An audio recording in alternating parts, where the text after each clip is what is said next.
Assalamualaikum warahmatullahi wabarakatuh. Perkenalkan nama saya Rina Ismatul Luluyah dari kelas MJ104. Di sini saya akan mempresentasikan ujian akhir semester akuntansi semester ganjil tahun 2024-2025 dengan dosen pengampu yang terhormat Ibu Pustika Ayuningspuri, SEMSIM. Dengan soal pertama yaitu Tuan Abdullah pada bulan Januari 2023 membuka bengkel servis dengan nama Big Boss di Malang. Melakukan transaksi-transaksinya selama bulan Januari sebagai berikut. Lalu diminta susunlah transaksi-transaksi di atas ke dalam persamaan dasar akuntansi. Gunakan kertas kerja, berikut jawabannya, dan saya akan menjelaskan transaksi per tanggalnya. Yang pertama yaitu pada tanggal 2 Januari, Tuan Abdullah menginvestasikan uang tunai berupa modal sebesar 2.500.000 dan peralatan sebesar 500.000 ke dalam usahanya, di mana ini menambah kas dan peralatan serta meningkatkan modal. Pada tanggal 4 Januari dibeli perlengkapan secara tunai sebesar 150.000 sehingga kas bertambah, namun perlengkapan bertambah. Pada tanggal 5 Januari, menerima pendapatan servis dari Tuan Ali sebesar 200.000 sehingga kas bertambah dan pendapatan bertambah. Pada tanggal 9 Januari, dibeli peralatan seharga 150.000 dengan pembayaran 80.000 secara tunai dan sisanya 70.000 sebagai utang, di mana kas berkurang, peralatan bertambah, dan utang meningkat. Pada tanggal 12 Januari, menerima pendapatan jasa sebesar 800.000 secara tunai, sehingga kas bertambah dan pendapatan bertambah. Pada tanggal 16 Januari, mendapatkan pekerjaan senilai 500.000, tetapi pembayaran belum diterima. Ini menyebabkan piutang bertambah dan pendapatan bertambah. Pada tanggal 18 Januari, pelanggan membayar sebagian piutangnya sebesar 150.000, sehingga kas bertambah dan piutang bertambah. Pada tanggal 20 Januari, dibayar biaya iklan sebesar 120.000 dan biaya listrik sebesar 250.000. Ini menyebabkan kas berkurang dan beban bertambah. Pada tanggal 23 Januari, dibayar gaji karyawan sebesar 300.000 sehingga kas berkurang dan beban bertambah. Pada tanggal 24 Januari, pemilik mengambil uang untuk kepentingan pribadi sebesar 50.000, di mana itu menyebabkan kas berkurang dan price bertambah. Pada tanggal 26 Januari, dibayar biaya telepon sebesar 100.000 sehingga kas berkurang dan beban bertambah. Pada tanggal 27 Januari, dibeli perlengkapan sebesar 50.000 secara kredit, sehingga perlengkapan bertambah dan utang bertambah. Pada tanggal 28 Januari, Tuan Abdullah menerima pinjaman dari Bank BRI sebesar 3 juta. Ini menyebabkan kas bertambah dan utang bertambah. Kesimpulannya, setelah mencatat semua transaksi, saldo akhir menunjukkan kas sebesar 5.600.000 karena ada pemasukan dari modal, pendapatan, dan pinjaman dikurangi pengeluaran. Piutangnya sebesar 350.000 karena masih ada pelanggan yang belum membayar. Peralatannya sebesar 650.000 hasil dari investasi awal dan pembelian peralatan. Perlengkapannya sebesar 200.000 hasil dari beberapa transaksi pembelian perlengkapan. Utangnya sebesar 3.120.000 karena ada pembelian kredit dan pinjaman dari bank. Modalnya tetap 3 juta sesuai investasi awal. Pendapatannya 1.500.000 dari berbagai jasa yang diberikan. Bebannya sebesar 770.000 pengeluaran untuk operasional bisnis. Price-nya sebesar 50.000, yaitu uang yang diambil oleh pemilik. Kita lanjut ke nomor 2. Pada bulan Desember 2024, Nyonya Devi membuka perusahaan perorangan yang berupa salon kecantikan di bidang perawatan wajah. Transaksi-transaksi yang terjadi selama bulan Desember 2024 adalah sebagai berikut. Lalu diminta yang pertama buatlah jurnal umum transaksi-transaksi di atas. Yang kedua, posting jurnal tersebut ke dalam buku besar. Yang ketiga, susunan neraca saldo per 31 Desember 2024. Berikut jawaban yang pertama, yaitu jurnal umum pada bulan Desember 2024. Pada tanggal 1 Desember, setoran modal yang pertama, Nyonya Devi menyetorkan modal ke bisnisnya sebesar 6 juta rupiah dalam bentuk kas, di mana kas bertambah masuk ke debit 6 juta rupiah dan modal bertambah masuk ke kredit sebesar 6 juta rupiah. Pada tanggal 4 Desember, pendapatan jasa, perusahaan menerima pendapatan jasa sebesar 750.000 yang langsung diterima dalam bentuk kas, di mana kas bertambah masuk ke debit 750.000, pendapatan jasa bertambah masuk ke kredit sebesar 750.000. Pada tanggal 7 Desember, pembelian peralatan secara kredit. Dibeli peralatan senilai 600.000 tetapi belum dibayar atau utang, yaitu membuat peralatan bertambah masuk ke debit sebesar 600.000 dan utang bertambah masuk ke kredit sebesar 600.000. Pada tanggal 11 Desember, pembelian perlengkapan dengan kas. Dibeli perlengkapan seharga 250.000 yang langsung dibayar dengan kas, di mana perlengkapan bertambah masuk ke debit 250.000 dan kas berkurang masuk ke kredit 250.000. Pada tanggal 18 Desember, pembayaran beban listrik. Dibayar tagihan listrik sebesar 250.000, di mana beban listrik bertambah masuk ke debit 250.000 dan kas berkurang masuk ke kredit 250.000. Pada tanggal 21 Desember, pembayaran beban lain-lain.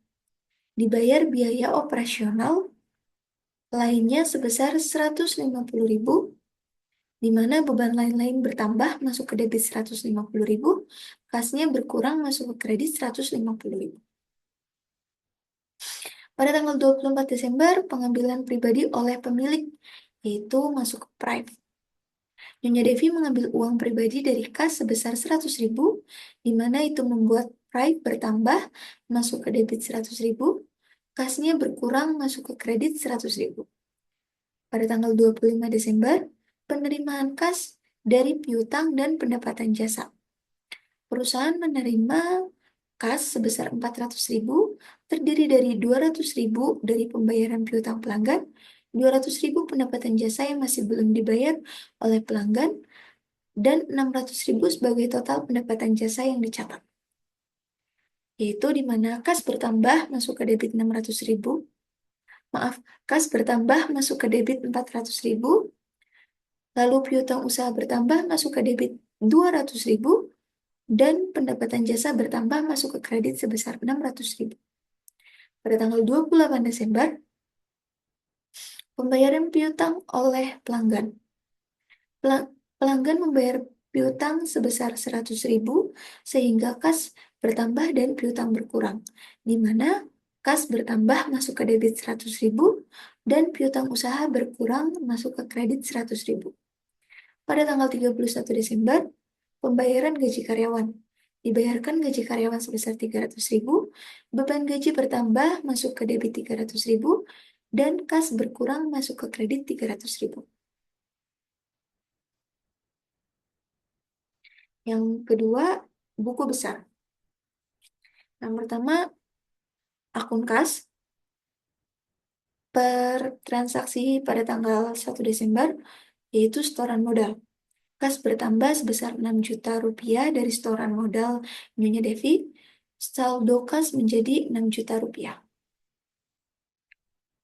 Pada tanggal 4 Desember, perusahaan menerima pembayaran jasa sebesar 750.000, yaitu saldo kas bertambah menjadi 6.750.000 masuk ke kredit. Pada tanggal 11 Desember, pembelian perlengkapan sebesar 250.000 dengan kas saldo berkurang menjadi 6.500.000. Pada tanggal 18 Desember, pembayaran beban listrik sebesar 250.000 masuk ke kredit, di mana saldo kas berkurang menjadi 6.250.000. Pada tanggal 21 Desember, pembayaran lain-lain, perusahaan membayar beban lain sebesar 150.000, di mana masuk ke kredit, saldo kas berkurang menjadi 6.100.000. Pada tanggal 24 Desember, pengambilan pribadi atau PRIV. Nyonya Devi mengambil uang pribadi sebesar 100.000 dari kas, di mana saldo kas berkurang menjadi 6 juta. Pada tanggal 25 Desember, penerimaan kas dari pendapatan dan piutang. Perusahaan menerima pembayaran kas sebesar 400.000 yang terdiri dari 200.000 pembayaran biaya piutang pelanggan, 200.000 dari pendapatan jasa baru. Saldo kas bertambah menjadi 6.400.000. Pada tanggal 28 Desember, penerimaan pembayaran piutang usaha. Pelanggan membayar piutang usaha sebesar 100.000, saldo kas bertambah menjadi 6.500.000.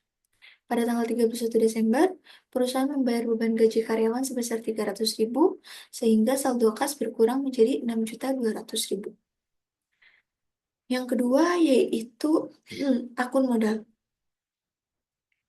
Pada tanggal 1 Desember, setoran modal Nyonya Devi adalah 6 juta rupiah. Karena modal adalah hak pemilik terhadap bisnis, maka dicatat sebagai kredit di akun modal, di mana saldo modal menjadi 6 juta rupiah. Yang kedua yaitu akun pendapatan jasa. Pada tanggal 4 Desember, pendapatan jasa sebesar 750.000.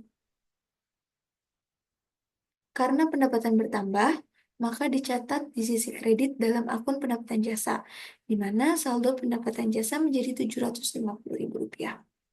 Pada tanggal 25 Desember, pendapatan jasa sebesar 600.000 rupiah.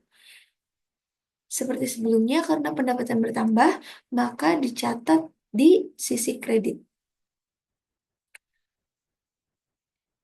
Pada lanjut yaitu akun peralatan. Pada tanggal 7 Desember, pembelian peralatan sebesar 600.000. Pada tanggal 7 Desember, perusahaan membeli peralatan senilai 600.000 karena peralatan termasuk aset, maka dicatat di sisi debit dalam akun peralatan. Yang selanjutnya yaitu akun perlengkapan. Pada tanggal 11 Desember, pembelian perlengkapan sebesar 250.000. Karena perlengkapan adalah aset, maka dicatat di sisi debit dalam akun perlengkapan. Selanjutnya adalah akun utang. Pada tanggal 7 Desember, pembelian peralatan secara kredit sebesar 600.000. Karena perusahaan berutang, maka dicatat di sisi kredit dalam akun utang. Saldo utang menjadi 600.000. Selanjutnya yaitu akun beban listrik. Pada tanggal 18 Desember, pembayaran beban listrik sebesar 250.000. Karena beban atau biaya selalu dicatat di sisi debit, maka transaksi ini masuk ke dalam debit di akun beban listrik yaitu sebesar 250.000. Itu yang selanjutnya akun piutang usaha. Pada tanggal 25 Desember, pencatatan piutang sebesar 200.000.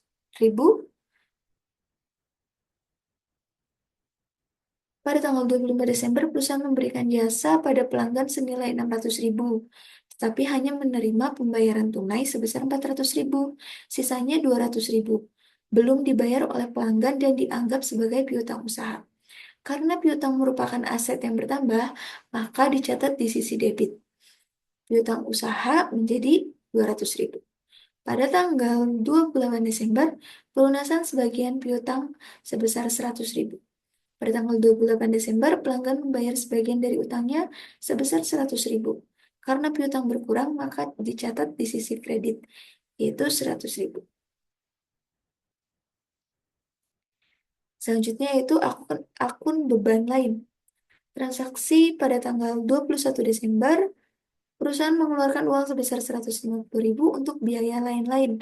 Karena beban atau biaya selalu dicatat di sisi debit, maka transaksi ini masuk ke dalam debit di akun beban lain. Akun beban gaji. Pada tanggal 31 Desember, perusahaan membayar gaji karyawan sebesar 300.000 karena beban atau biaya selalu dicatat di sisi debit, maka transaksi ini masuk ke debit atau beban gaji sebesar 300.000. Yang selanjutnya yaitu akun Prive. Pada tanggal 24 Desember, pengambilan Prive sebesar 100.000. Pemilik usaha yaitu Nyonya Devi menarik dana sebesar 100.000 dari kas perusahaannya untuk keperluan pribadi. Karena Prive mengurangi ekuitas atau modal pemilik, maka dicatat di sisi debit pada akun Prive. Maka akun Prive menjadi 100.000. Yang terakhir yaitu neraca saldo pertanggal 31 Desember 2024. Aset dicatat di sisi debit. Yang pertama, kas. Kas sebesar 6.200.000 merupakan saldo akhir kas setelah seluruh penerimaan dan pengeluaran uang tunai. Yang kedua yaitu peralatan sebesar 600.000, nilai peralatan yang dimiliki perusahaan setelah pembelian pada tanggal 7 Desember. Yang ketiga perlengkapan sebesar 250.000, nilai perlengkapan yang dibeli perusahaan dan belum digunakan sepenuhnya. Selanjutnya piutang usaha sebesar 100.000, sisa jumlah yang masih harus dibayar pelanggan kepada perusahaan setelah sebagian dilunasi. Kewajiban dicatat pada sisi kredit. Yang pertama yaitu ada utang. Utang sebesar 600.000, utang perusahaan kepada pihak lain akibat pembelian peralatan secara kredit. Ekuitas dicatat di sisi kredit. Modalnya yaitu sebesar 6 juta rupiah, investasi awal dari pemilik usaha yang dicatat pada tanggal 1 Desember. Pendapatan jasa dicatat di sisi kredit sebesar 1.350.000 karena total pendapatan yang diperoleh perusahaan dari layanan yang diberikan selama bulan Desember. Selanjutnya yaitu beban listrik 250.000 dicatat pada sisi debit, pengeluaran perusahaan untuk biaya listrik pada bulan Desember. Beban lain dicatat pada sisi debit 150.000, pengeluaran perusahaan yang bukan bagian dari biaya utama operasional. Beban gaji sebesar 300.000 dicatat pada sisi debit, gaji yang dibayarkan pada karyawan pada tanggal 31 Desember. Prive yang dicatat pada akun debit, pengambilan dana oleh pemilik usaha untuk kepentingan pribadi. Untuk kesimpulannya, total saldo debit dan kredit seimbang 7.950.000 yang menunjukkan pencatatan transaksi ini sudah benar secara matematis. Sekian presentasi yang dapat saya sampaikan. Apabila masih banyak kurangnya saya mohon maaf. Saya akhiri. Wabillahi taufiq wal hidayah. Wassalamualaikum warahmatullahi wabarakatuh. Terima kasih.